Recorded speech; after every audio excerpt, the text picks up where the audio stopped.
When we read about Jesus in the Gospels, it's easy to almost think of him as sort of otherworldly, which is understandable given that he is the Son of God. There's that time with the Transfiguration when Peter, James and John see Jesus in his heavenly glory, or times when he knows what people are thinking, or that time when the crowd want to kill Jesus and take him to a cliff to throw him off, and yet Jesus just sort of ghosts through them and they don't lay a finger on him. But in the Garden of Gethsemane, Jesus is never more human.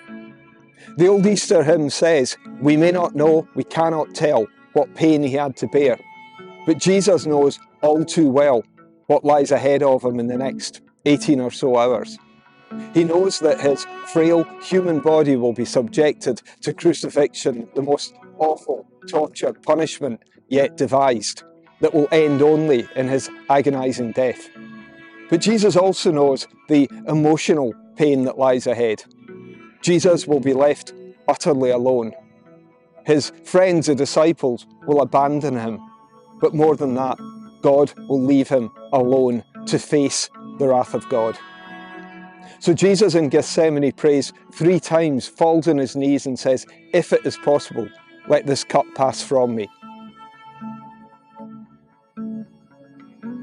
Jesus stresses such that his human body undergoes the human condition, hematohydrosis. In other words, he sweats blood brought on by the stress that he feels. And yet each time he prays, "If it is possible, let this cup pass from me," he follows it by saying, "Yet not my will, but yours be done."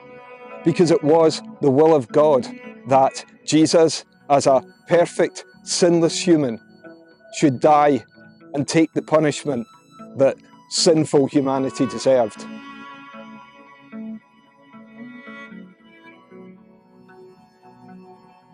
So that night in Gethsemane, Jesus committed himself. He committed himself to take the punishment, to take the agony, to take the isolation and the abandonment, so that we one day might go free.